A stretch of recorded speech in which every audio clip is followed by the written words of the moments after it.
All right, good morning, guys.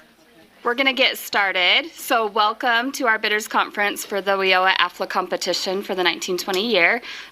Let's just quickly introduce our team. I think most of you know us, but... Brian Olmstead, I'm the State Director of Adult Education. Stephanie Patton, Adult Education Specialist. I'm Danielle Peterson, also an Adult Education Specialist. And we have our support staff, Tandalea Stitt, here as well with us. A little bit of housekeeping. This is our first time using the YouTube live stream. So this will be recorded so that you guys can reference back to it. And we do have a few people watching live. If you do have questions, if you're watching remotely, you can send those in via email to us. You can also email questions in throughout the competition, and we'll continue to add them to our Q&A document that will be updated on the website throughout the competition. And for those in the... Oh, and for those of you that are in the room, if you have a question, make sure you turn on your mic so that those that are listening remotely can hear the audio as well. Yeah, we'll just pass those around as you need one. So just a really quick overview, what is adult education? Utah Adult Education serves anyone 16 years and older at below a post-secondary level, and we're comprised of services that provide English language acquisition, adult basic education, and adult secondary education.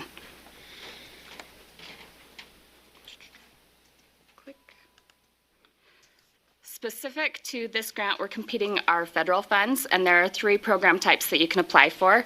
Adult basic education funds what we think of as typically adult education services. So that would be literacy, workplace literacy, family literacy, English language acquisition. And within the ABE grant, you can apply for more than one type of service. So you could serve ABE, ASE, and English language acquisition within the adult basic education grant. The second type is prisons and institutions, and that's specifically tagged for those that are in correctional facilities. Priority will be given to individuals that are within 5 years of release. And then the third pot is integrated English literacy and civics education, IELCE, and that must include services that incorporate literacy, workplace education, and civics participation for English language learners. So those are the 3 different types that you can apply for. If you're going to be applying for more than one, you do have to submit a separate application for each. Any questions? Do you guys have any questions about the different program types? So I'm going to pass this over. Oh, you're going to do these two. Oh, I'm also talking about the timeline. Okay. So the competition timeline, we posted the legal notice that you guys have seen earlier this month, and today is the Bidders Conference. So the next step is going to be to submit the demonstrated effectiveness application. That'll come in by March 5th, and then we will notify those who meet the requirements of the demonstrated effectiveness application by March 8th, and you'll receive the full application at that point. The full application will be submitted by April 3rd. And those need to come in by 5 p.m. on that date. And then on May 15th, we will notify applicants of the funding decision. And then those funds will actually come out July 1st of this year.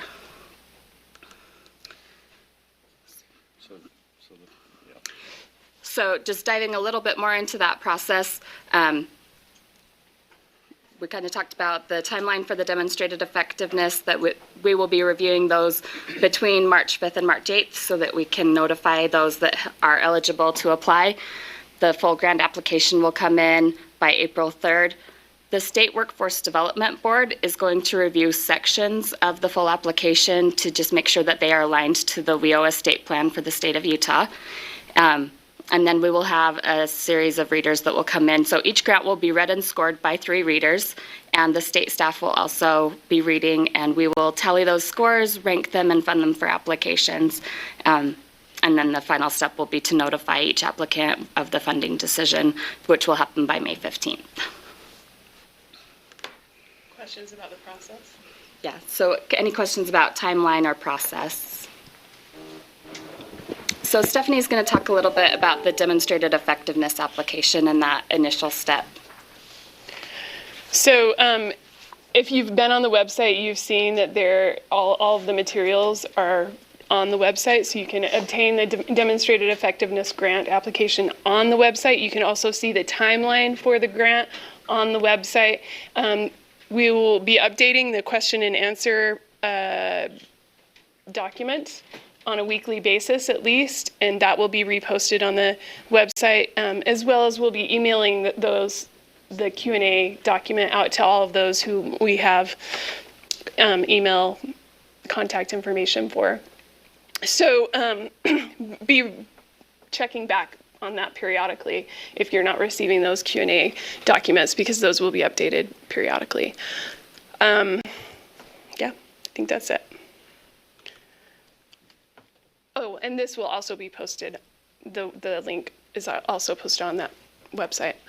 So the Demonstrated Effectiveness application, there are two different sections on there, the previously funded and the not previously funded. So as you're looking through that, if you currently have an AFLA-WIOA grant, then you would be previously funded. If you don't currently have an AFLA-WIOA grant, you are not previously funded, even if you've been funded in the past. So it's just if you're currently funded. Let's make a distinction between the WIA and the WIOA. Oh, and we're not talking about, right, WIA is the old one. So if you were previously funded with WIA, then you're not a previously funded applicant, just under the current WIOA application. So if you were in this last grant, then you're a previously funded applicant. Otherwise, you are not previously funded applicant. Any questions about the distinguishment? There are a couple of unique situations in the room that may require a little tweaking of that for years data. But generally speaking, if you have money under WIOA, then you're previously funded. If you don't, you're not previously funded. Not to beat a dead horse. Okay, so by the way, when a lot of this language that you'll see throughout the grant is pulled directly from the law. So we didn't make up a whole bunch of stuff. It's really like from the law. We made yes, a little. We tweaked a little, but a lot of it is pulled directly from the law. So if you're familiar with WIOA, this will look familiar. So under the law for previously funded applicants, it is required that you provide this information. Again, this is directly from the law.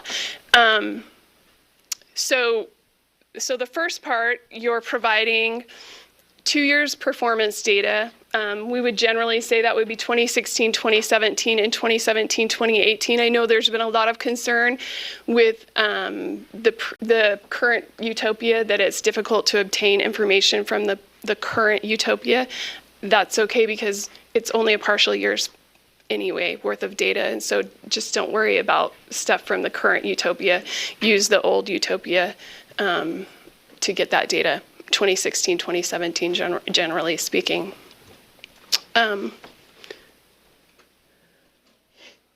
So I'll just read it. So it says, describe the agency's demonstrated effectiveness in improving the literacy skills of adults and families, especially with respect to those adults with the lowest levels of literacy. Data should include state target performance data. And again, this is for previously funded applicants.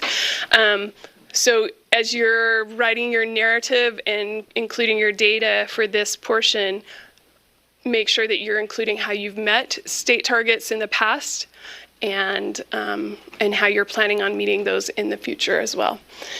Breaking it out with reading, writing, mathematics, and English language acquisition. Of course, if you don't have an English language acquisition program, or if you're not applying for English language acquisition money, then you don't need to include that portion. Then you would just address the reading, writing, and mathematics. In the Q&A document that we've already sent out, it did indicate that that may be difficult for those of you who are using Utopia. It may be difficult to obtain that, and it is okay to obtain that, to ask for that from Adam Little. He can help you in getting that data.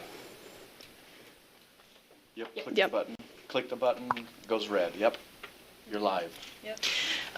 Do we have access to 2016 Utopia? Yes. So for those of you who are previously funded, if you go to tempaccessutopia.schools.utah.gov, and again, that's in the Can you say Q&A. that again? Temp Access, so Okay. TEMPACCESS Okay. UTOPIA.schools.utah.gov. .utah.gov. That will get you to the old Utopia. It may be that your passwords and login information is incorrect at this point. It's completely appropriate to contact any of us here at the state, and we can help reset those passwords so you have access to it. Any questions surrounding that, or additional questions? There's a Q on the Q&A already. What question? Question 5. Question number 5 addresses that on the Q&A. Has the URL. Yeah, and how to obtain the information. It didn't have this address. It does.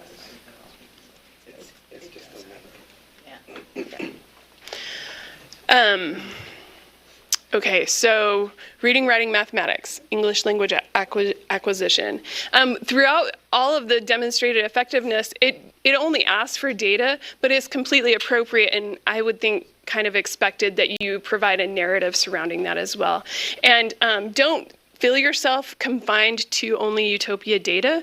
There are things that you know that it's happening in your program that we don't know, and you should be including that. That's kind of the difference between a comprehensive and adequate outcome data, right? Including the things that you know that are happening, maybe specific to outcomes that we wouldn't have access to.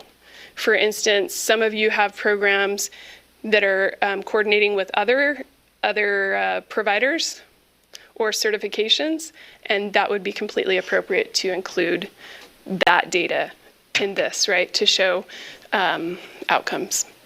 Any questions on that or clarifications? Probably question 2 most, but with all of them, including a narrative of what you're doing to obtain those outcomes would be appropriate and expected.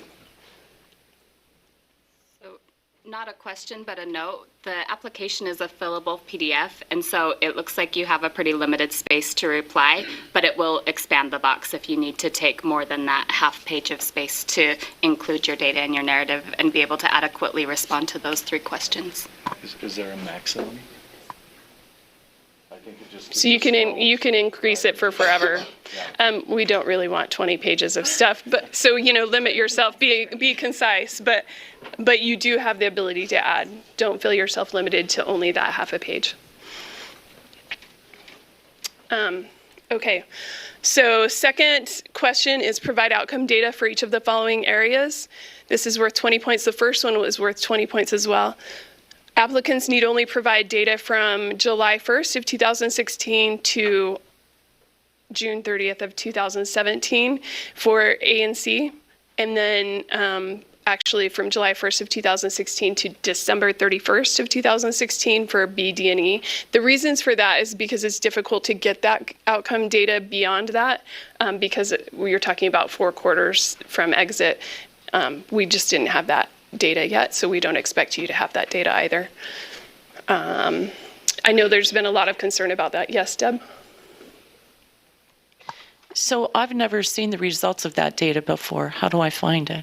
So again, that's addressed in the Q&A document, but Adam Little has access to that for those who are previously funded. So feel free to contact him to get that data on a program basis.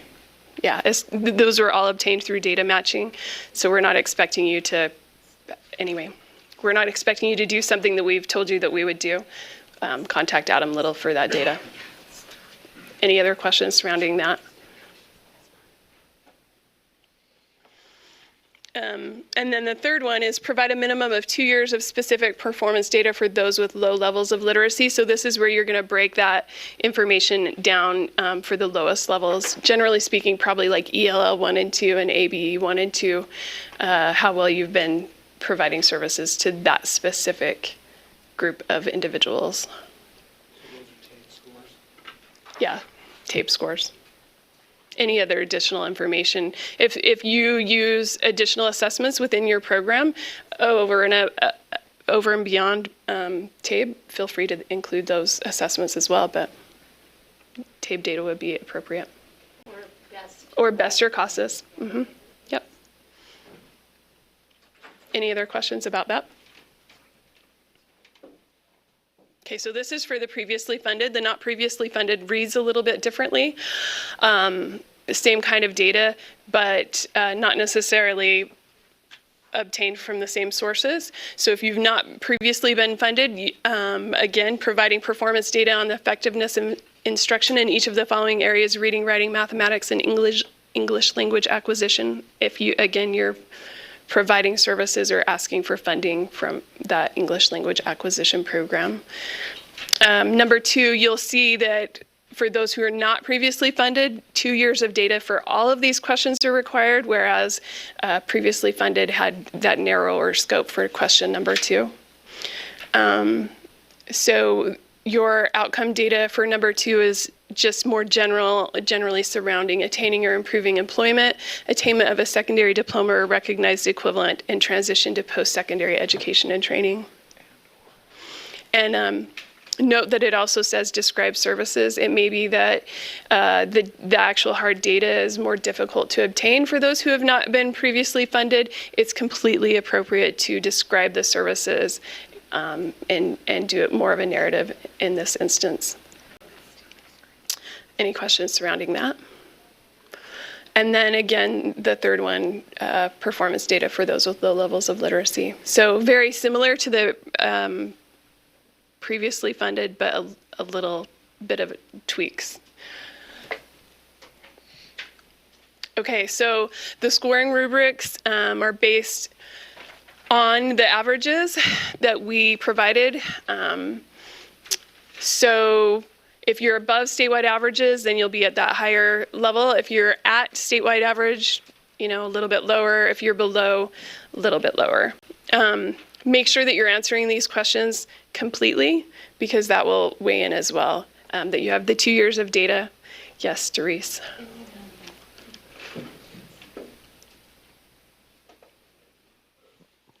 So what if your averages are sometimes higher, sometimes lower?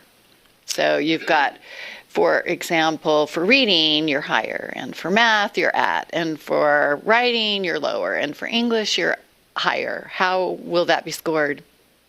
It'd have to be more like on an average kind of basis. So you would average all of the data and see, so we would take those percentages, for example, and average them together. And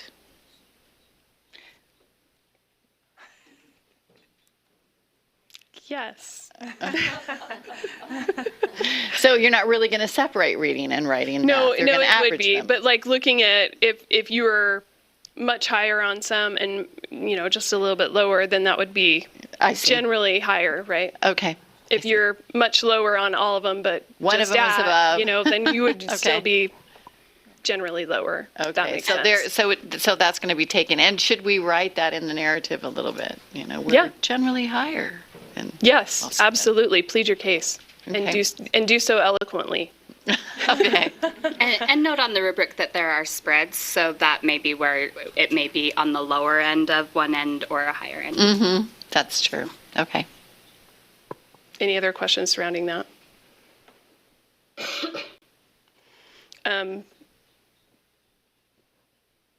Yeah, I don't think I have anything more to say about question 1, unless somebody else has questions.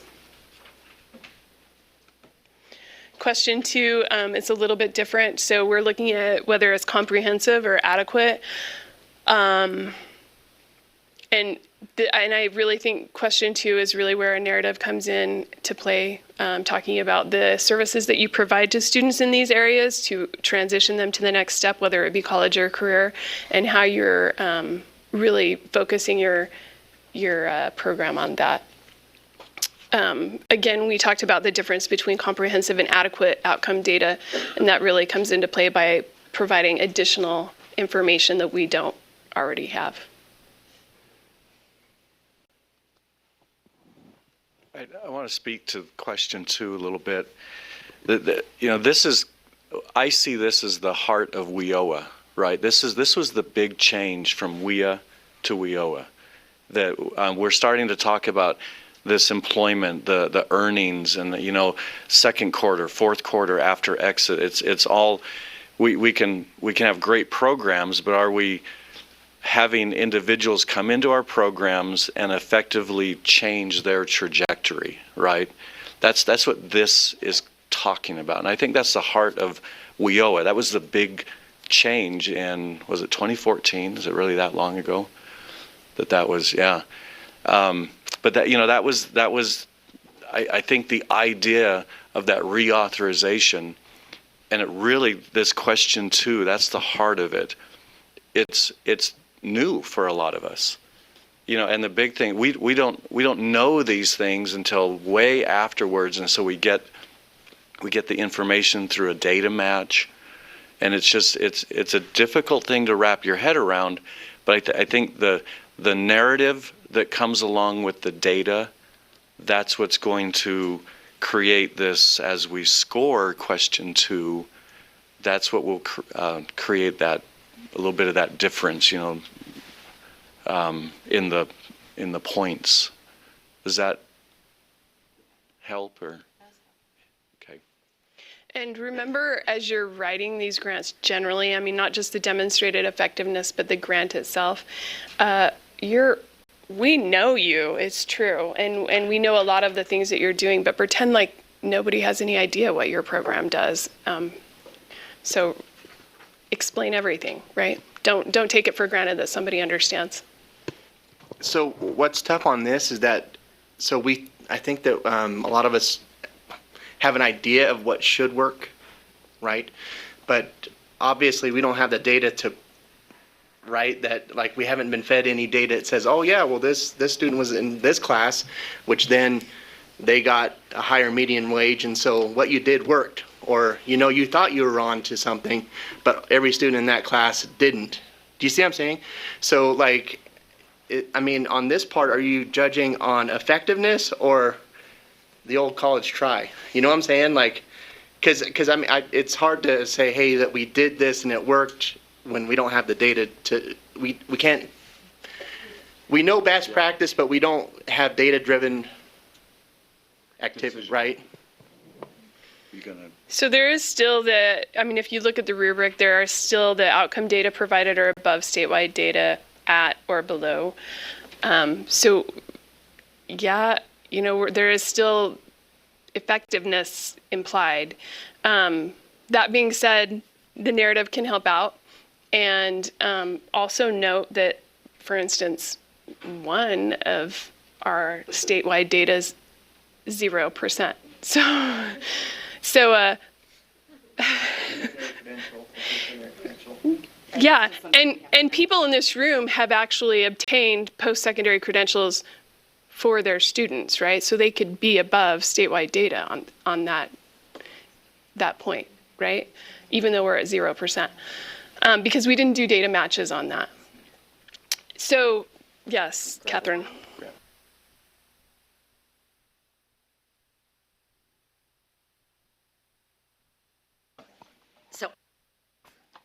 Is it right there? I'm not familiar, but when you're talking about a data match, is this meaning that using whatever social security numbers or whatever you're using, you are literally accessing DWS's database and tracking people's obviously income levels and so forth? So the State Board of Education has data matching agreements with DWS. And with USHE, so higher ed, and UTEC. So those are our 3 matching, and Department of Corrections for other purposes. So those are the agencies that we data match with. And what we're hoping to extend beyond that, as we become part of the Utah Data Resource Center, UDRC, is it resource or research? Can't remember. But that's managed out of DWS, that it will be more comprehensive in its scope as we are a data match partner in that effort. But that's where all the data matching is going on. When did it start and how long has it been going? We've had those We've data agreements in matched. place for a long time, but we haven't been tracking these specific performance data measures that are required by WIOA. The first time we had to report on those as a state was last year, and they were on those dates that were provided, the 7/1 to 6/30 and the 7/1 to 12/31. Okay.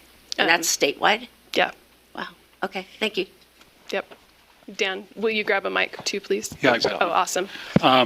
Just to follow up on the data match, I assume that it's still, the data matching to function still requires, it matches on the social security number? Yes. Because that's a concern in our program, because we probably have only about half or slightly less than half social security numbers in our, with some of our That is- population. And so I'm just curious if there's like, is there any plans to handle that, or do we need to be more Proactive. aggressive at demanding social security numbers from folks who are reluctant to give them to us? So, Well, I feel like our message about the social security numbers has always been aggressive, as to be as aggressive as advisable, right? So that message wouldn't change. And maybe this is a good wake-up call to say, oh, it is important to get social security numbers, because that is our primary form of matching, right? When we report our data, that's the primary way we do it. There are other options for data matching, and sometimes we can get a match without a social security number, but it's a little less likely.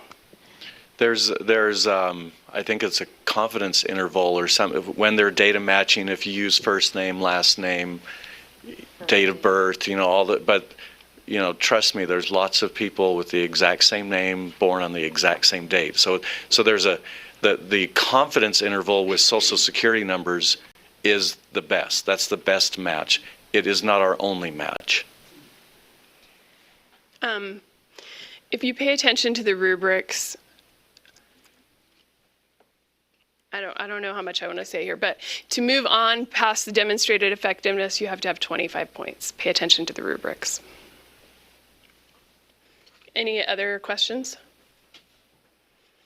So the last question 3. This is 2 years of performance data for low literacy students. You can see that we provided statewide averages for ABE 1, 2, and ELL 1 and 2. Again, the rubrics indicate at or above, at or below statewide averages. So, And these are outcomes, right? These percentages. they're performance outcomes. Yeah.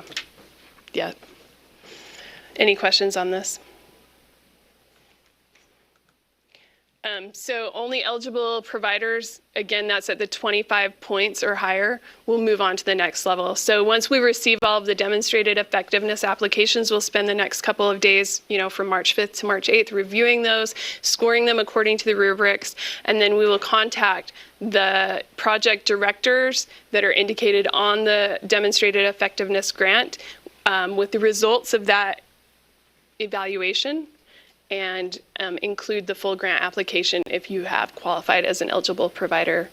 Again, this is part of the requirements of the law itself, that we do a past effect or demonstrated effectiveness and determine who are eligible and non-eligible providers through that process. So I want to speak to that a little bit, because this was kind of one of the tweaks that we did with this round of competition as compared to last time. Demonstrated effectiveness was part of the application last time, but it was part of the full application. If you don't pass demonstrated effectiveness, basically the rest of your application wasn't read. And so at different meetings I've attended in my new role, I found that states have used this two-step process, and so we decided to adopt it, where demonstrated effectiveness, what we're talking about is you as a provider, as a program, and it makes you eligible. And so the separation of demonstrated effectiveness from the full application is kind of, there's no sense in doing the rest of the application without demonstrated effectiveness. And that's very clear in the law. And so That's why we've separated the two. And so I think as you answer question 1, 2, and 3, remember that it's speaking to you as a program, as a provider, right? You're creating your eligibility to provide these services. And so 25 out of 50 points will do that. And then you will receive the full application after that demonstrated effectiveness score. Does any questions on that? But that's kind of some of the background of what we're doing here. Yeah. So then when we get the full grant, will we be repeating our demonstrative effectiveness, or would that be out? That'll be done. That will be done. Right. So that part of the full application, I'm not going to have you duplicate it. Right. So that will be, you will have demonstrated your effectiveness as an eligible provider. We will push that aside, and then the application now will move into the next, the full application will move into the next phase. And in fact, in order to avoid duplication, when we're talking about the 13 considerations, the demonstrated effectiveness actually includes the past effectiveness as well. That's why that has a statewide level, target levels piece in it, so that we don't have to make you go back and give us the same data again to do the past effectiveness, if that makes sense. So we're going to talk about the full application now. So we're going to, together here, make an assumption that we can all demonstrate our effectiveness. We are all now eligible providers. So we want to talk about what the process will be, what you will do as you now look into the full application and answering those questions. The main, and we've provided this for those in the meeting here, there are 13 considerations in WIOA, right out of the law. And so this is a crosswalk from those 13 considerations and sections of the application that address those. And you can see that number 3, past effectiveness, as Stephanie just said, will be shown by your demonstrated effectiveness. And so we're not going to ask for duplication of that. So I think as you're in the time period between this conference today and receiving the full application, I want to give this to you as kind of a heads up. This is what the full application will have in it, so you could start planning and thinking about what you need to reply to. Because again, the only way to get the full application will be after demonstrated effectiveness. It's not going to be published anywhere. It will be provided to the is a project director or program director that's listed on the demonstrated effectiveness cover sheet. So the crosswalk is a great tool for you in your planning. So the application will be an interactive PDF. Just make sure as you're going through that document, we're trying to be as technologically savvy as we can. We do live in the 21st century. We have tools for a reason, so we're going to use those tools. Just be careful, alphanumeric and numeric, if you're getting an error, maybe you're trying to enter the wrong type of character. And just, be careful of that. As you're working on the budget section, don't edit places that can't be edited, right? This fourth bullet, common abbreviations are acceptable, but be careful about using education jargon. We will have readers. We will have educated readers, but they may not know everything about adult ed. So don't assume that you can, put out our alphabet soup acronyms, all that, and that they're going to know what you're talking about. Spell it out. And then, of course, remember to save. So the document, the full application will be a little different than demonstrated effectiveness. Demonstrated effectiveness has no limit. It will scroll. The full application, you'll be limited to each page will have a question, and that will be the limit. And in a competitive environment, my feeling, if you can say your piece in the same amount of space that everybody, that's what makes it competitive, as opposed to somebody who has the time or means to spit out 20 pages. That doesn't necessarily make it better. I feel like a piece of the competition is being able to state your case in the designated space. It's plenty. Basically it's a page per question. It's gonna be plenty of space to say what you want to say.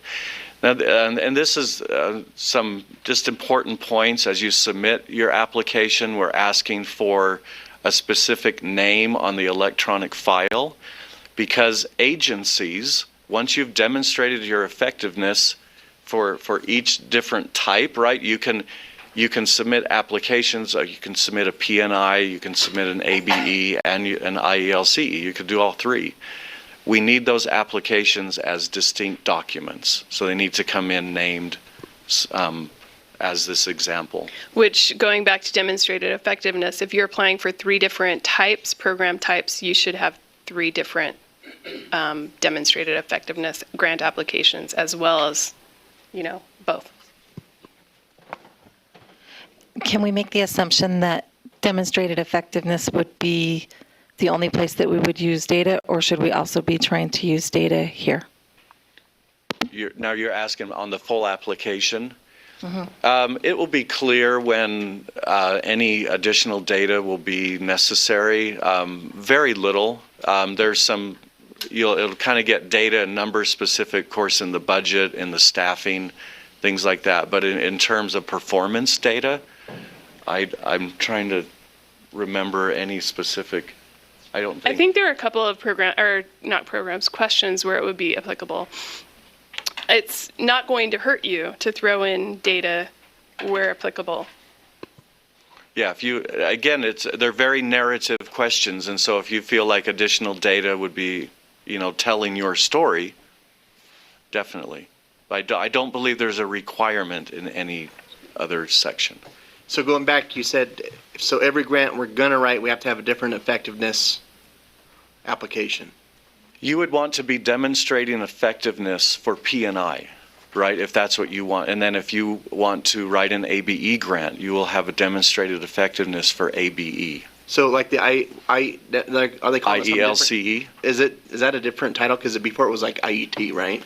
Yeah. Well, it's been IEL under WIOA. It's always been IELCE. Before that, it was civics. EL civics. So there are the 3 program types. And under demonstrated effectiveness, I apologize, I should have put this in, but you would be tweaking that data a little bit surrounding those questions, right? So when you're giving outcome data for your P&I versus your ABE, you would be specifically referencing P&I data. Yeah, that's a good point. Or IELCE data, right? And ABE would really just be more your program as a whole. And to clarify Mark's question, because you asked about IET, which would be Integrated Education and Training, that's a component of each of the grants. So within the ABE, the PNI, or the IELCE, you would want to talk about what you're doing to meet IET. That's the alphabet soup. Yeah. So, and surrounding the data, the one component in the full grant that you would definitely need to be providing some data is the English language acquisition need. So if you have an English language acquisition program of any sort, whether it's under ABE or IELCE, you have to be completing that page, and you should be providing data surrounding why there's a need for your program to provide those services. You're stealing my thunder. I think I have a slide on that. So I have a question about definitions in general. And this is something that I've never been clear on, and I'd love to hear you guys explain. So IELCE implies a civics component, yet it's kind of more focused on integrated jobs training. ABE also requires an element of civics because we're supposed to be infusing civics into everything we do, yet it's not in the title. And then there's this section, optional 2, workplace, adult education, and literacy. So the way that these three entities push and pull is something that I have never fully understood, and I'd love you to explain. I think it's difficult to explain it because it's complicated. So in the law, there are some specific components in each of those, and so we'd have to. It'd be a good thing for us to do is like a crosswalk of those three, because there are certain things that, if present, make it that type of like. So IELCE has requirements, like you're talking civics, and civics is certainly a good thing to have in any. We're not required, but it's recommended, right, that civics education be in everything.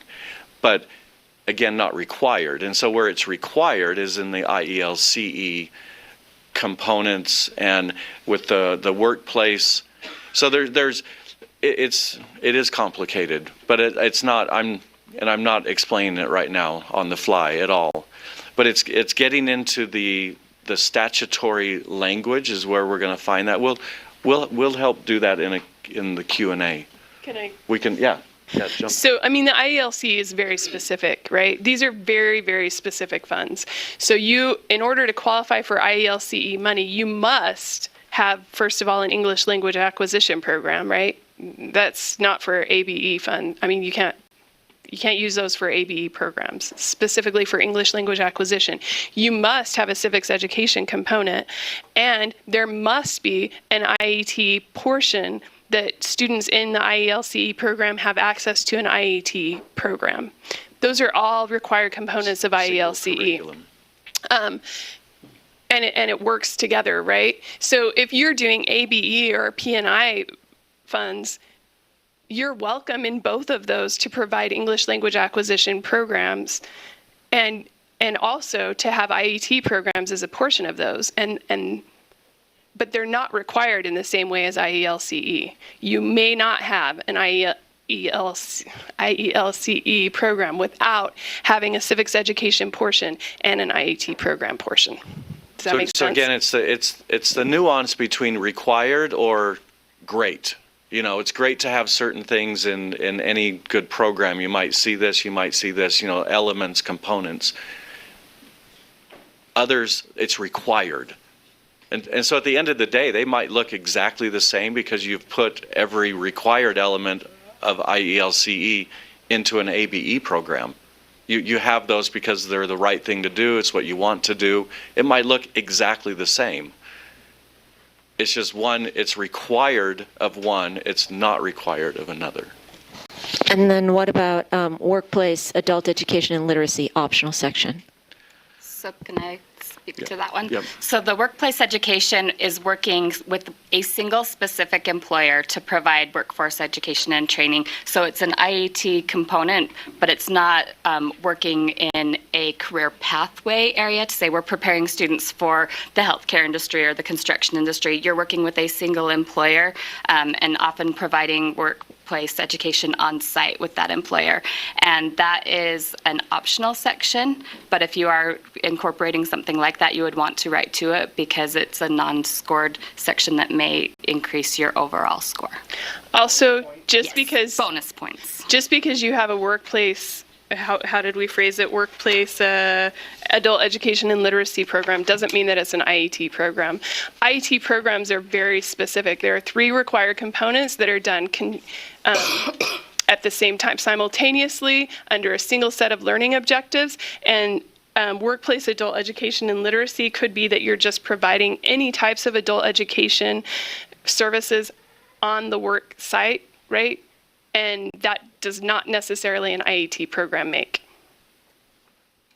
But, That doesn't require a separate application. It can be No, part of. it's just part of component. this. Yep. And those three components of IET programs are? Adult education, workforce preparation, and workforce training. in a single Under a single set of learning objectives. objectives done simultaneously. And so, Kate, I appreciate the question, because asking it here, then we'll get it on the Q&A, because the crosswalk between those, they are confusing, because at the end of the day, they might look exactly the same. It might be the same set, but you could place it in different ones. It's just where you choose to. And again, competing for IELCE, there are specific requirements that come with that. So let's say that we had a good argument within our program for applying for both ABE and IELCE.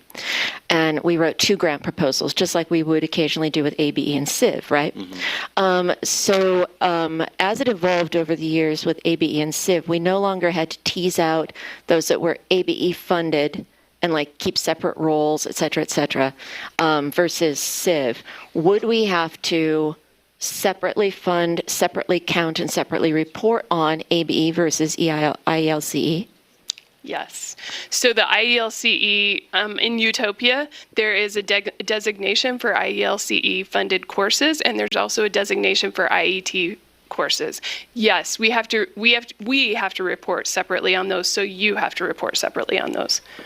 And by the way, when we're talking about IET programs, just kind of a clarification, I guess. When we're talking about IET programs as mandated under IELCE, every student in your IELCE program does not have to participate in the IET program, right? And the IET program does not have to be created so that every student has to partake in it.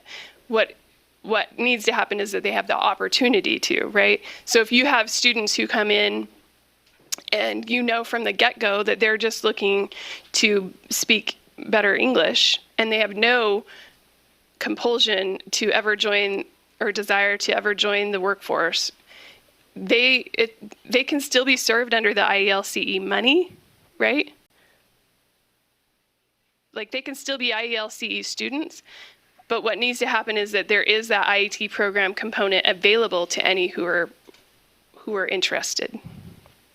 So your population can be blended in the specific program. Yes. So your program design could have a blended population participating. I think you have questions, because it looks like you do. I understood your question to be about ABE versus IELSC or whatever it is. Not IET, was it?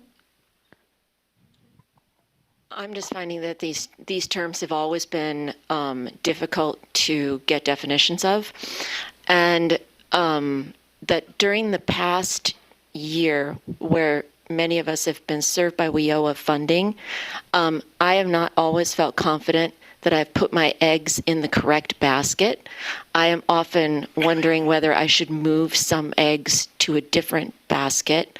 And the reason that I'm scratching my head is that it might be that receiving counsel on which basket in which to place your eggs might be one-on-one conversations that we really ought to be having with our technical specialist at USOE.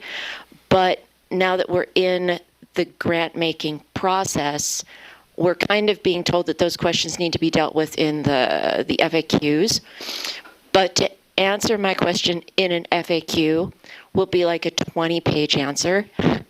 And I'm like, if I want to know whether my program qualifies in all or in part as an IELCE, am I allowed to just call Danielle, who's my desk monitor, and say, should I do this, or should I leave all my eggs over in this other basket? And what does it mean that I'm reporting on an IELCE? Because I think I've been accidentally running one for the last 2 years and have never even had a place or an opportunity to report on it. I don't even know where I go to report that stuff. So I think that a lot of us are thinking we could use a little bit of one-on-one assistance to help directionalize what we're doing. I'm not certain that we're actually permitted to get that assistance right now. So you are, and let's clarify that. Anybody, please always call your TA here at the office. That is absolutely. If the conversation gets into something that is too specific about the competition, that is, I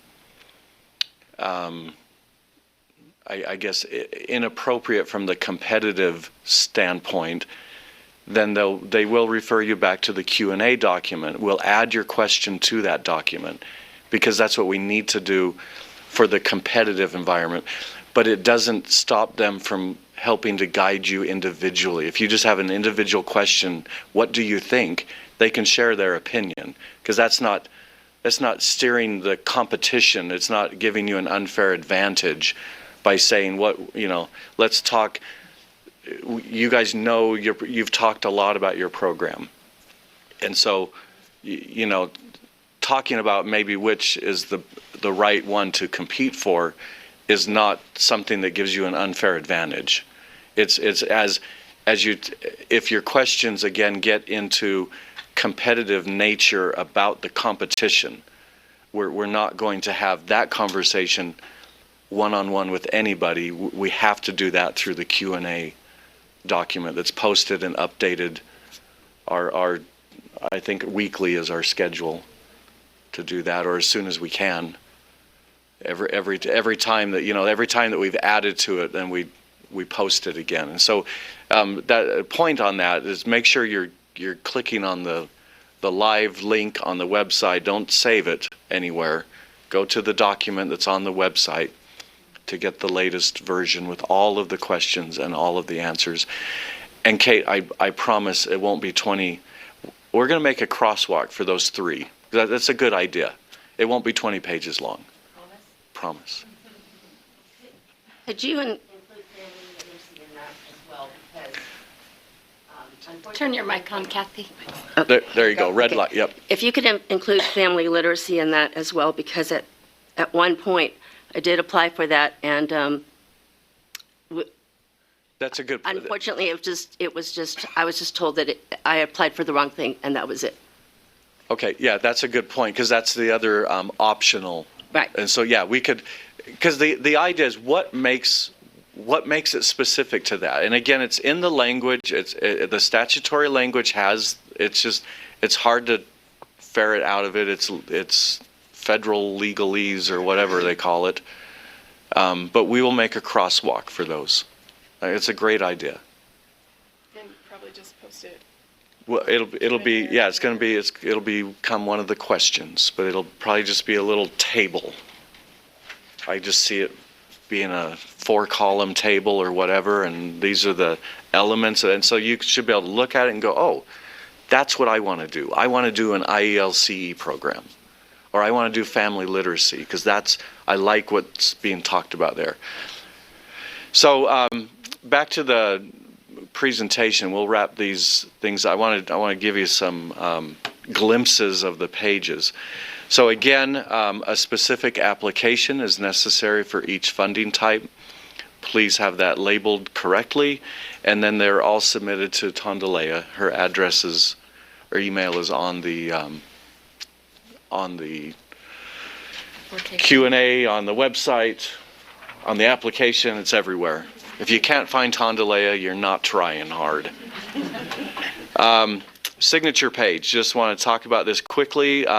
We're going digital signatures on everything now. If it's the way. So let me speak to this exactly. The digital signatures requires the entity.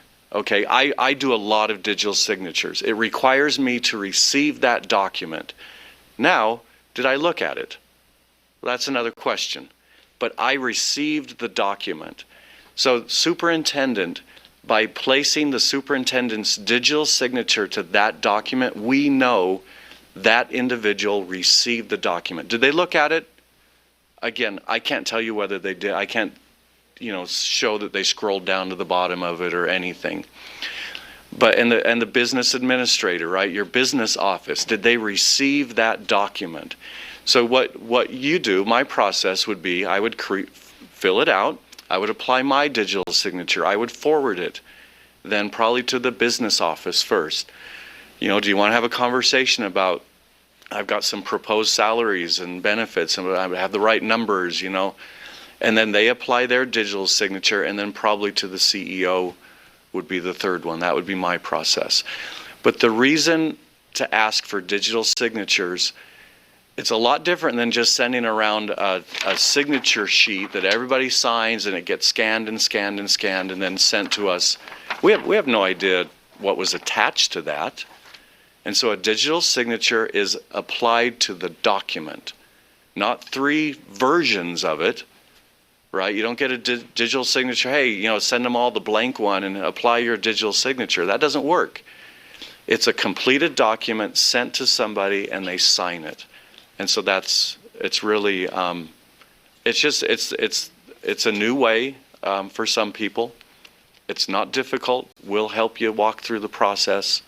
But it's a great way for us to know that that application was received and signed by those 3 entities, a project director, a business office official, and a CEO, superintendent level, you know. Any questions about digital signature process? I see a light.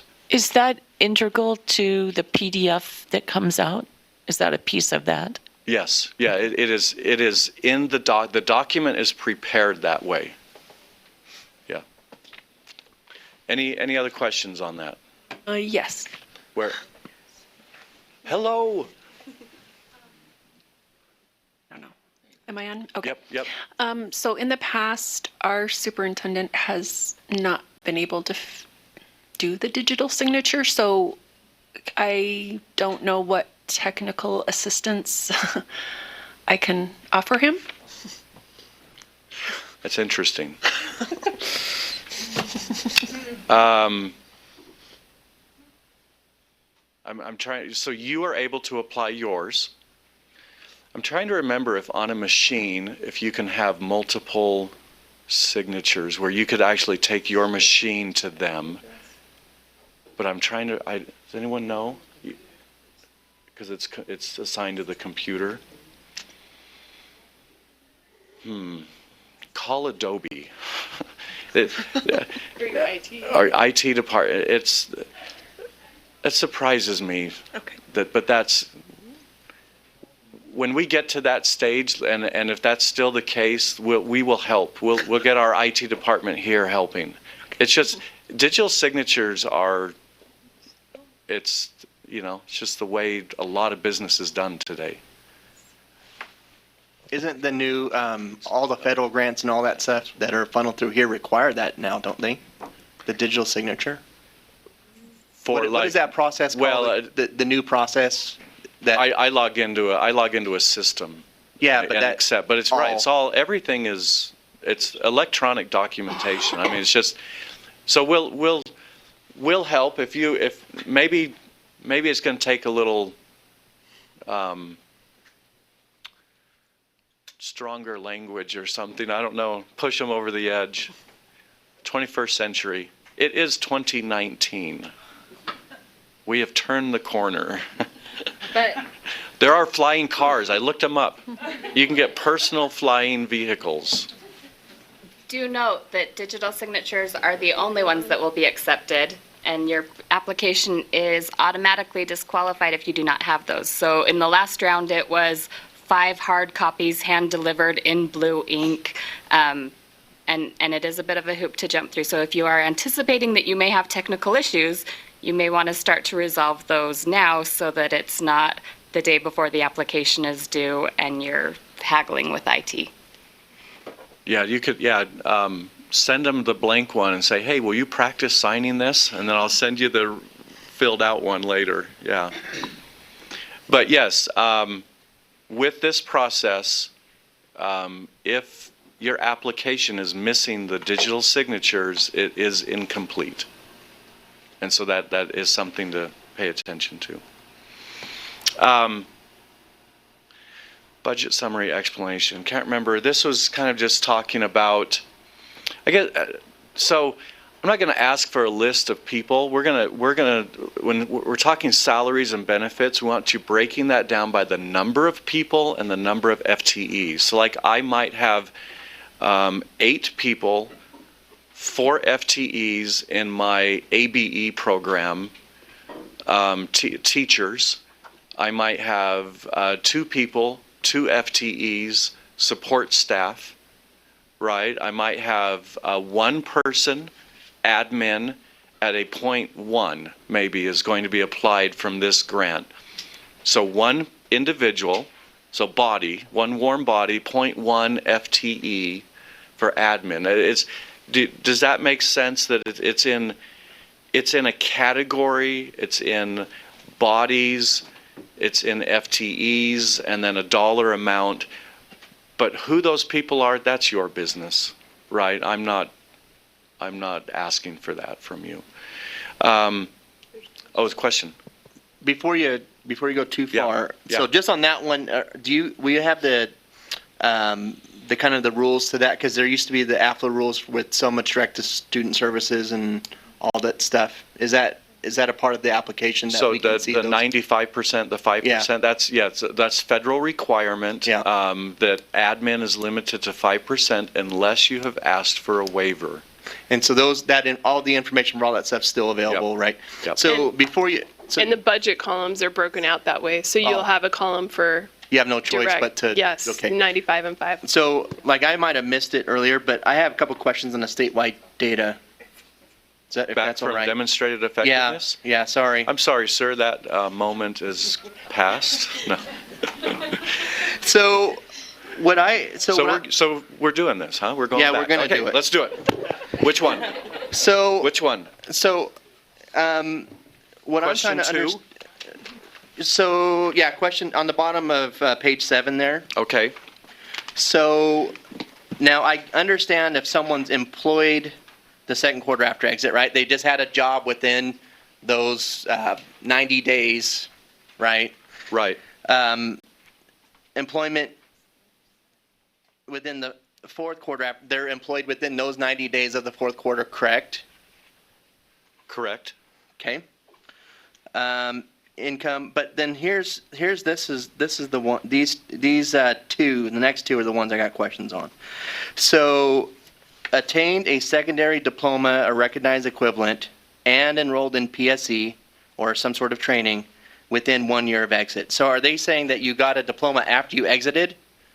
Or within a year before the exit and a year after the exit? No, you attained the diploma. With so us, in our program. We're taking this big cohort, right, of those who exited during the school year. We're narrowing that large cohort down to only those who attained a secondary diploma or equivalent. Now, those we're looking at, Are you enrolled? So did they students who enroll in have, post-secondary education? so students who have attained a secondary diploma, who then also, enrolled within 1 Right. year of exit.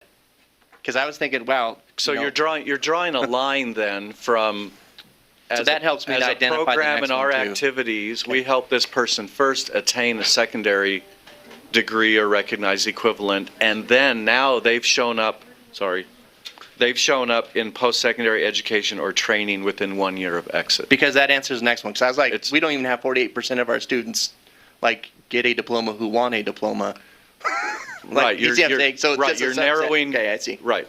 All right. Is that? Yeah. Yep. So that Okay. that 48% Is means of that the they were students who graduated. 48% are employed, and you can see that that's larger than those who out of Yeah, the I larger was like- cohort, because it makes sense that those who have already attained a diploma would be more likely to be employed. Yeah, it wasn't passing the old BS detector when I read it the first time, so maybe I just read it wrong. All right, thanks.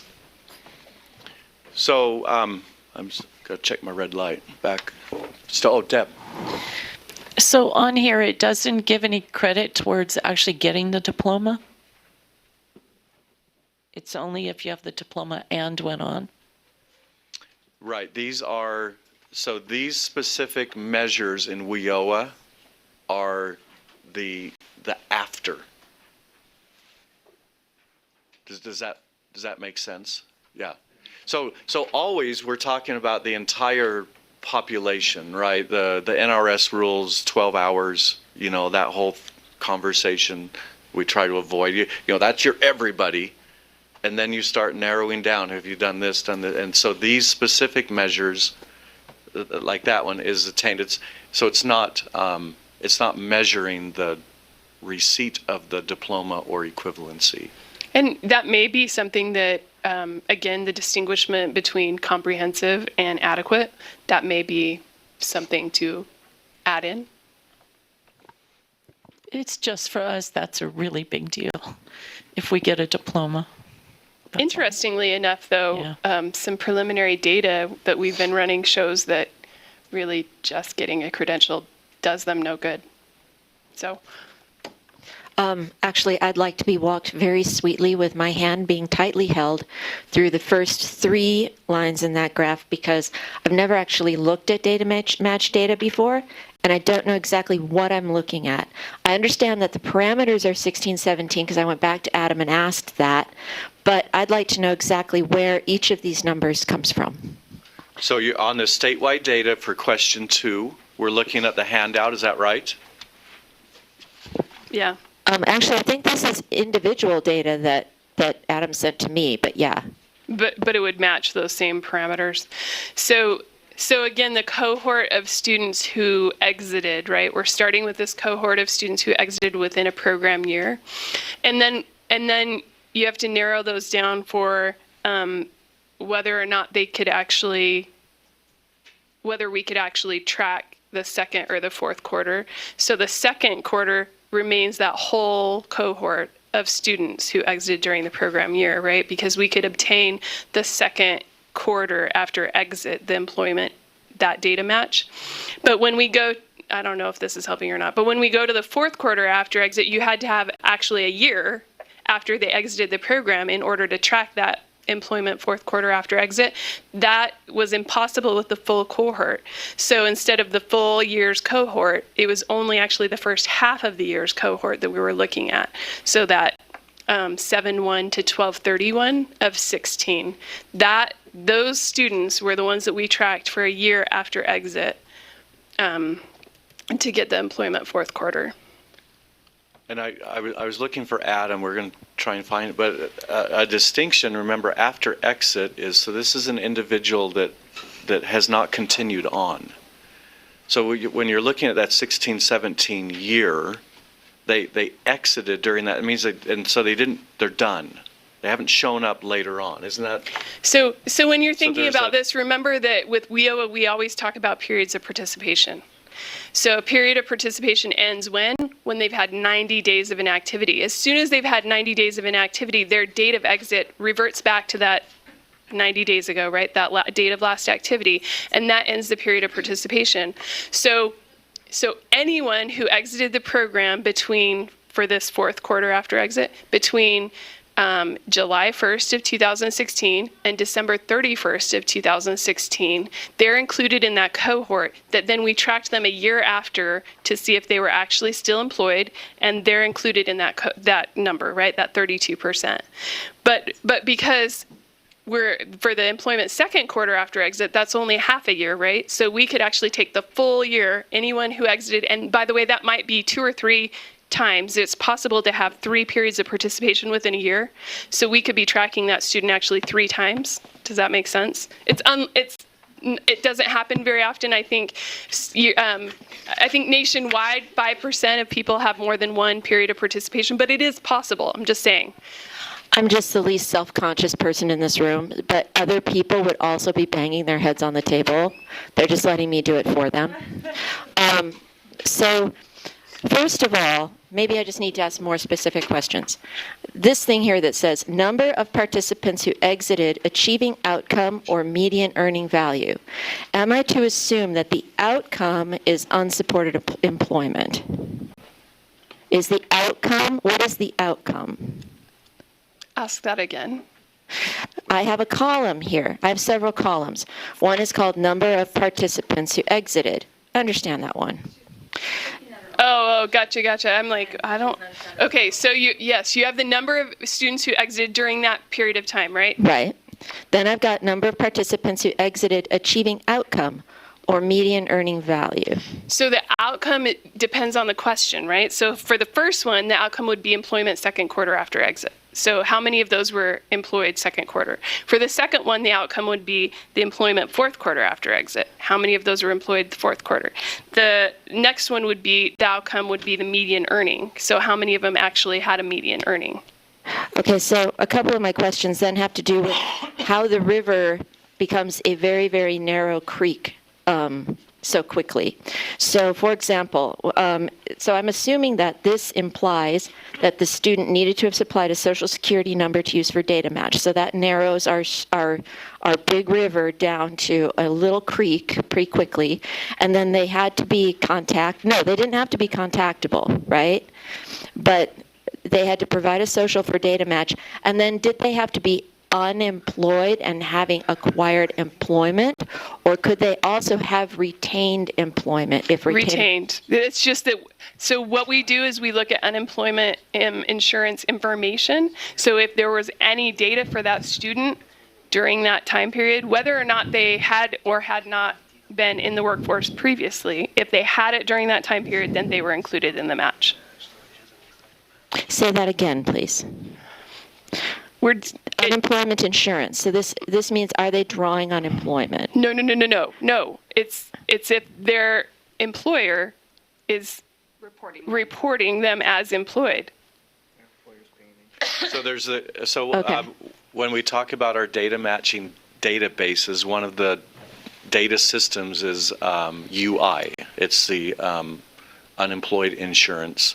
So the UI database is what determines who's employed. Yeah, every employer has to say how many are employed. But some are not required to. And so that further narrows the stream. So I don't necessarily look at this data and go, oh, that's the percentage of my student body who are actually gainfully employed, because we have a number of external factors sapping that percentage. And that is true statewide, right? Statewide, our percentage for Social Security numbers is 65-ish%.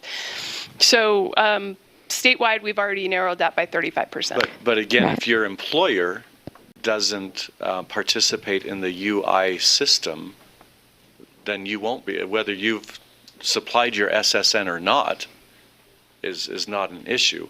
And I'll just talk about a few of them. So the federal government does not participate in the UI database. And so think of Hill Air Force Base area, right? The number of federal employers, downtown Salt Lake, different federal. So that's, those, the LDS Church, as an example, does not participate in the UI database. Any of the students who are participating in the gig economy, right? They're not going to be on UI. All self-employed do not participate in UI.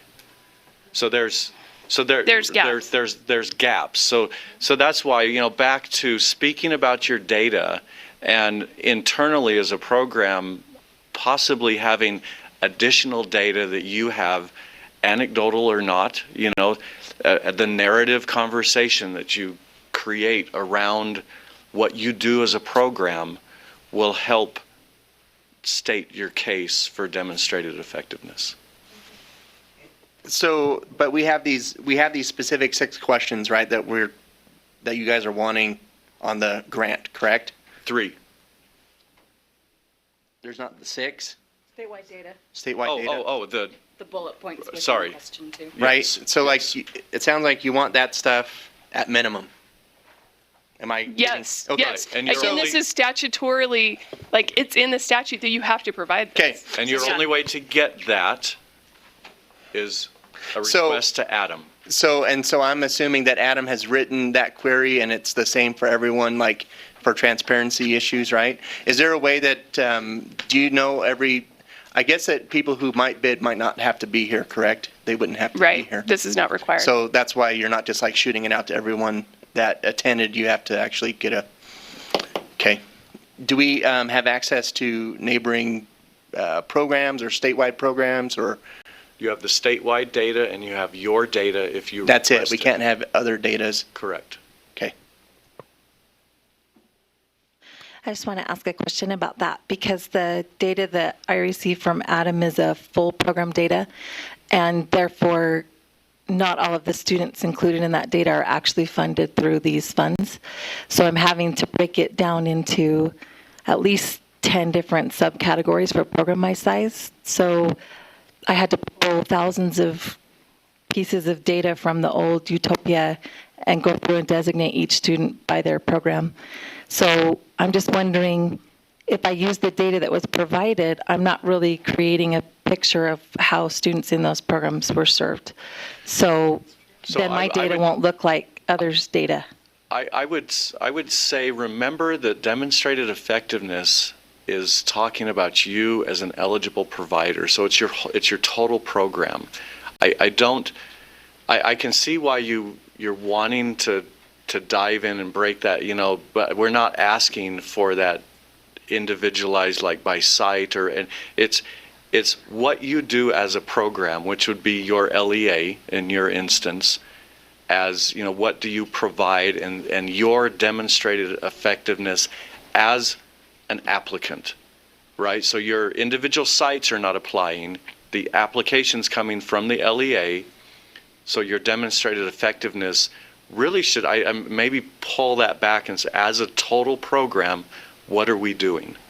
Does that help? Yeah, so just for clarification then, we're not doing this based on the actual federal funding grant-specific piece. We're doing this just on our program, because I have a number of other grants that are paying for some of these results. So I just wanted to be correct. Right, so your distinction, the only distinction we're asking you is the PNI, the ABE, the IELCE. Regardless of the funding source. Right. Okay. Right, because again, the idea here is and I'll put myself in the program, right? How do I act as a program? What do I provide to students who walk in my door? What's the conversation I have with them? One of those talks about describing the services and the flow, and indicate the focus of the program is on helping students transition to post-secondary education. That's where I might talk about my orientation process, and it's that conversation of how I act as a program. And then you have demonstrated effectiveness with your data, or if you're not previously funded, data, a combination of data that you can collect, and then it's I can't remember the language, or describing what you will do, right? So for question number 2, that's going to be program-wide, but I don't see why question 1 and 3 couldn't be broken out specific to, and likely would be better data, especially for P&I grants. I don't see why that couldn't be broken out for P&Is and IELCEs. Those should have been designated, and Adam should be able to easily distinguish that query for those specific grants. So when you're looking at performance data, you should be able to say, my P&I performed at this level. Yeah. My IELCE students performed at this level. But the outcome data for question 2, that absolutely is going to be as a program as a whole. Mm-hmm. So we would have to designate that. You have to ask for that because that's how it's been given. Yes, you would have to go back and say, I need this specific data. Again, ABE is just going to be the program as a whole, because there's not a way to designate whether the student is an ABE or a non-ABE student. That's always, but our IELCEs, those who have received funding for IELC in the past, darn well better have been identifying those students in Utopia. And your P&I, we've always asked you to designate those as jail programs. So you should be able to pull that data. Amy. Okay, your light's on. Oh, sorry. Can he also designate or help us understand which of our low English learners are in those pieces? Yeah. Again, he's just narrowing that query down to whether they're in the jail program or if they're IELC designated students. All right. I'm going to go back into, so our presentation on the screen is again talking about the full application. Just a reminder that there's lots of places in the application that have your grand total request. Make sure they all sync up, that they're all the same number. And then the last bullet on this slide that we're looking at is just a reminder that you might be awarded a different dollar amount at the end of the day, right, than what your ask is. If that happens, you'll be asked to amend and resubmit just the budget portion. If someone asks for all 3 million and they only get 2.5, we'll ask you to rebudget because that other $500,000 went to everybody else. Something like that. Let's talk about matching funds. So this is a requirement. It's a 25% match. The idea, the feds look at it as a 3-to-1. They look at it as a third, but in theory, at a program level, it becomes 25%. So you need to have a 25% match from non-federal sources. You can use in kind. And remember, if you do go higher, you have to maintain that match. You cannot reduce your match in later years. This is a multi-year competition. And so in this, what's the subsequent? Is that, what's the year, next year? Subsequent? You gotta say it right. You cannot reduce your match. So be careful. Don't, a 100% match isn't gonna get you more points. It's just gonna lock you in. So be careful with that. The 25% is the required amount. So adult ed state funds are still not eligible for matching? Will you ask that over the things? So adult ed state funds are still not allowed for matching? Or are they now? Because the state is already... We already matched. Yeah, so at the state level, we receive the federal award, and we match that federal award with our state allocation. And so our state dollars are already obligated for the federal match. And then we are sub-awarding those dollars. And so you need to have a different match. There's really like maybe a 50% or greater match. Oh, you mean... much higher. Yes, like much higher. 400%. Yeah. You mean, minimum, ultimately. right? Because the state has already said, what is the state said that we're going to match? Like a 50%. We're at like 300%, Yeah. right? Because we get like 3.5 and we're matching almost, well, not that quite seems 300, weird that 9 it would million. also require another obligation if you're a state-funded adult ed program, but that's interesting. It's the way the rules are written. Yeah. So as a sub award, you need to provide at least a 25% match. Matching, this is just more of that, documented, verifiable. If you're ever asked about the match, and if we come to financial audits, just make sure that it's above the board. Must not be used as match for another grant. Can't be other federal dollars, but that goes back to the first point of non-federal. And can't be financed by program income. So fees are not part of, cannot be used as part of your match. In-kind matching, in my opinion, that's the golden ring that you want to be reaching for, is just find enough in-kind match. And how do you value in-kind match? So fair market value, what would you pay if it had not been donated? Classroom space is a great one. And if you have volunteers, their time, and it's paid at the value of your teacher time in the same program.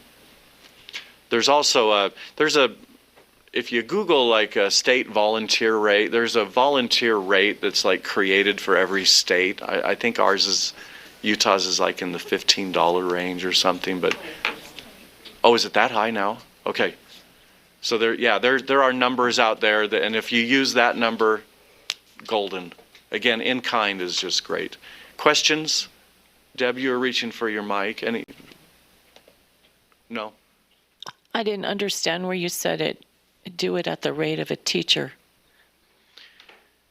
So I've always used the rate that they're talking about. The state rate, yeah. Yeah. If you don't, if you have somebody volunteering for a function and they're acting like a teacher, then you could use that teacher pay. It could be, because their time would be the same as that. So that's one of the valuations you could put on the in-kind. Oh, sir, in the back. I see your light. Hi, Brian.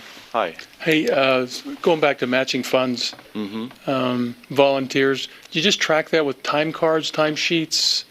How would you? It would have to be documented, verifiable, and so however that happens internally in your organization, we don't want to get into that business. But again, if you are asked to show how did this, after the fact, right? How did this happen? Did it actually happen? Whatever system you might have in-house that you can show, so whether it's paper pencil logs or some computer time log system. I'm thinking in your instance, maybe the fact that you might have an inmate, right, that volunteers in a classroom, has high skills, comes in, and so that if they're, I don't know if they have some kind of daily log that shows their location. We just do paper pencil sheets. We track would be hours really well. What about, you talked about facilities. Facilities that we use for our street adult ed program, for example, could that also count for that? Yes. And you just have to do a square foot thing and kind of It's calculate all right. it? There's a square footage. There's fair market value. Again, you can get those numbers. Google is awesome, right? Just. What about technology, computers, et cetera? I believe in them. Yeah. Could that also be, you could also provide that, I guess? And then the last question, what about inside the prison? That's an interesting one. Could I consider that Space again. space? Could I? Yeah, unless you're paying rent, space is definitely appropriate. Yeah. That's up here. That's not down there. Okay. All right. Supplement, not supplant. This is whenever we're talking federal money, you have to be careful that you're doing something that state dollars should not be doing already, or state dollars have already done. Is there, you can read on the screen there, is there any questions about what might be supplanting that you want to say in the bottom of your heart? No, it's supplementing. But someone will come in and say, no, that's supplanting. We use the federal dollars to supplement. We have our state programs. We have we have the programs that you run, that you've demonstrated your effectiveness. You have a program. These dollars should supplement, not, hey, now that I've got this money, I can, now fund this out of that money, and I'll do something else with my foundation dollars or something. And I assume that, if we are using the AFLA funds for just expanding a current function where the baseline function is being paid for state funds, AFLA allows us to do more of the same thing. Add a teacher, add a staff, teacher, that's right, supplementing. add a class. Yep. Okay. Yep. This doesn't have to be something completely different. Right. You don't want to have to create a second side of your business. Right. That's Just clarifying that. It's just supplementing what you are currently doing. All right. Just have like 4 pages of some quick screenshots. So just some examples of, and again, this is the best guide is the crosswalk on the 13 considerations. You will be asked to do an abstract, contextualize learning, and how that happens within your program. That's IET, really the heart of that, right? Contextualized learning. So you'll be speaking to that. Serving individuals most in need. That is one of the considerations for federal dollars, and so you'll want to be thinking about how are these dollars targeted to those most in need. Alignment to the state plan, we already talked about how that is one of the elements that the State Workforce Development Board, they meet quarterly. I believe we're on the April 11th agenda, and the executive committee of that board will be reviewing the applications, and they will be looking at that alignment to their plan, right? The state of Utah has a plan. That link that you can see, that'll be a live link if you receive the application, but we're assuming everyone in here is going to. You'll be able to click on that and see the plan. 200 pages of light reading. Career pathway development, that's the other component that will be scored by the Workforce Development Board. Career pathways is one of the strong elements in our state plan, and so they will be interested to see how these dollars are helping that effort. Intensity and quality, this is where you get to speak to I think a little bit of in here is like your schedule, your how you work with distance learning, maybe, you know, how are you going to reach people that, and then with strong enough intensity as a program that a person engaging with your program will be able to finish, right, follow through. And then of course quality, speaking to rigor and alignment to standards, and that we're moving them, right? They're coming in, they're participating, and good things are happening. These are optional. So if you are competing for English language acquisition, you will have this page, this section, and if you are doing IELCE, an application, you'll have some specific things to speak about on that page. I think those are all the examples of, but that's basically the look of the application. Are there nine areas? Anyone remember? 9 areas. So if we look at the scoring criteria, and we've provided that as a handout, pretty simple. We've weighted things. We tried to be appropriate, you know, common across the board with most of the elements. We gave the State Workforce Development Board a little heavier weight in that, because this is WIOA, and that's our WIOA state plan. So the 2 components they are scoring are 20 points, where most are 15. And then the budget is 25. Our fiscal responsibility kind of just makes me want to, okay, make sure your budget's in line, appropriate for the activities. If you don't have $200,000 worth of activities, don't ask for $200,000, right? That should, it should all align fairly well. And again, that would be shown primarily through people, right? That's, education is a people business. We tend to hire staff, salaries and benefits. That's the bulk of our funding. But so you have the scoring criteria. Just as a note, that ELA and the IELCE, those required pieces that are only like specific to those, it might be tempting to say, if I'm doing IELCE, I am therefore also in need of doing the ELA for the IELCE grant. You don't. So if you're doing the IELCE, you don't also have to do the ELA. Say that again. So ELA is only connected to an ABE application. Or a P&I. Or a P&I, thank you, yes. But IELCE would only be doing the IELCE portion. If you're applying for an IELCE grant, that grant does not also need to have the ELA page filled out. Does that make sense? Right. Yeah, it would be It's filled a out on the required others, but not on that one. So I have another question from online. Oh, How let's- can, so from online, I'm getting asked, how can those that are not attending today get a copy of the scoring criteria and the crosswalk? We'll post the two handouts from today, and we'll post the PowerPoint. Okay. Okay, let's talk about a consortium really quick.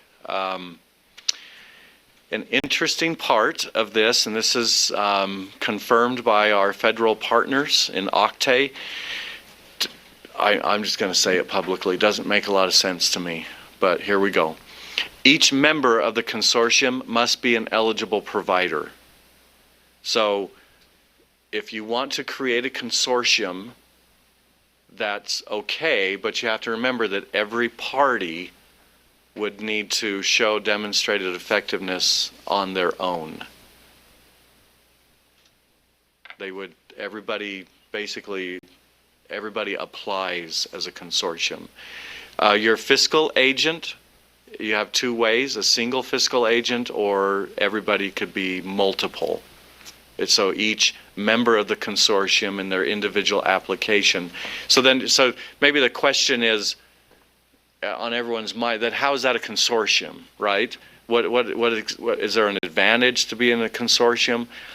I don't know. I think there could be in the right type of application or the right setting, but as a consortium, you would want to make sure that those are identical applications for each applicant. And as long as everybody passes the demonstrated effectiveness step 1, then you're all in together and things are moving. But remember, that's all for one and one for all concept is if you are acting as a consortium, it is connected.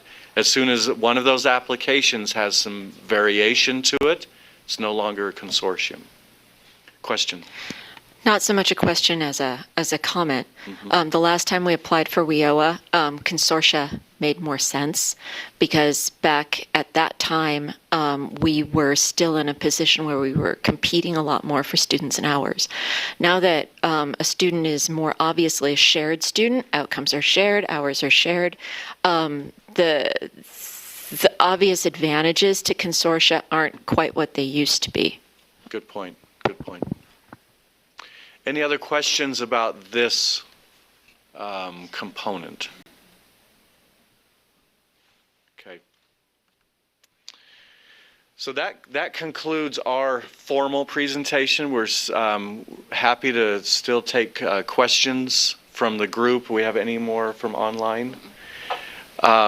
We will always be available, here in the office. Again, happy to have individual conversations, but if it starts getting into something around the competition, we will have to go to the Q&A. We can add your question, and please give us questions. It's not that we're not soliciting questions, just understand that's the process we have to follow when it's about the competition.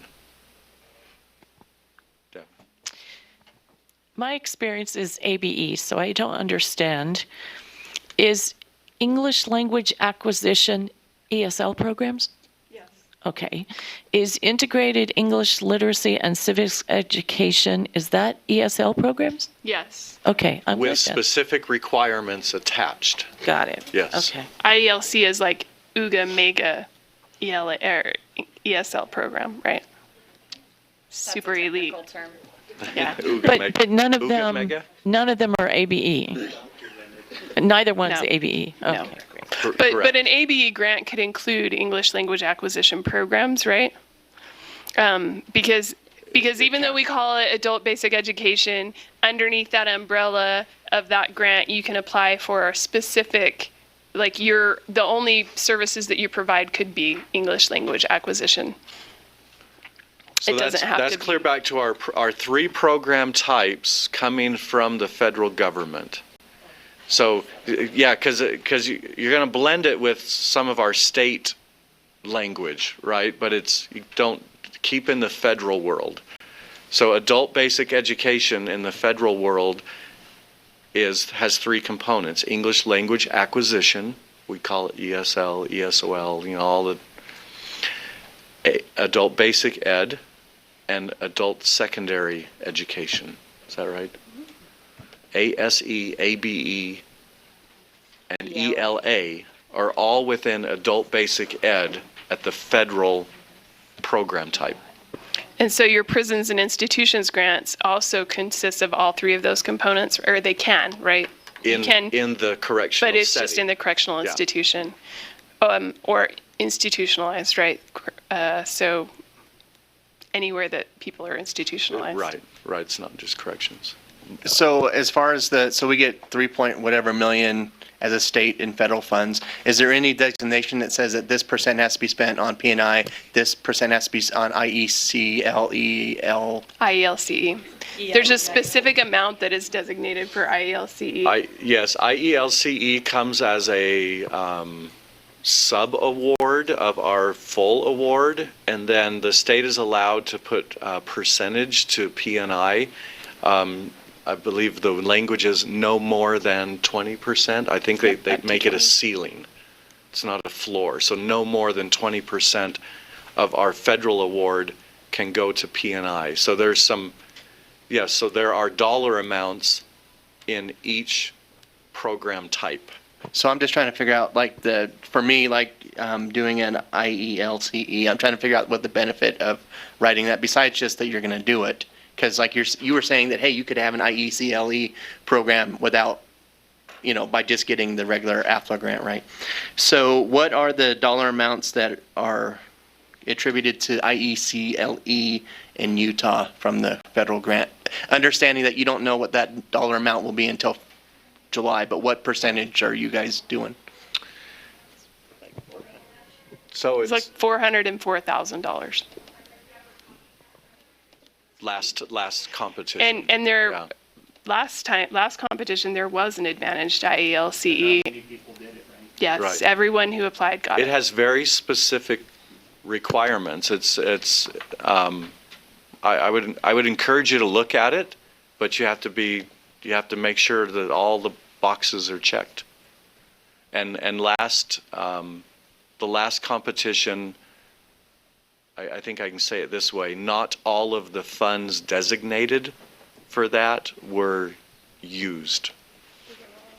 They were not all allocated. You want people to apply for that? We would love to have sufficient IELCE. But you still have to show applications. whatever at the beginning. Okay. Yep. Any other questions from the group here or online? Do we have anything? We are streaming this live on YouTube, just so you know. You've all participated. It's being recorded. It will be posted on the USBE Media ARC channel. Did I say that right? So USBE Media is if you subscribe to that, like you should. I mean, why wouldn't you? It's one of my personal highlights. So the USBE Media is a channel, and then within that there's a sub-channel or something. Anyway, our ARC, so we're Adult Risk and Custody Programs. Those are I coordinate those three. And so we have an ARC program channel. That's where you'll find us. But again, the link provided goes straight to it. All right. Not seeing any other questions. We will conclude our... Oh, Can one I in the make a back. quick announcement? Yes. I've visited with several of you on the phone and or by email about doing a grant for computer code camp. if you're interested in that activity, if you would meet back here in the back after we're done, we'll have a conversation about it. Okay, thanks. All right, we'll call an end to our bidders conference. Thank you, everybody, for your interest in federal funds. Hey, and if you haven't signed in, make sure you sign in just to make sure that we have the contact information, because Q&As will be emailed out too. And, if you want those, make sure we have your contact information.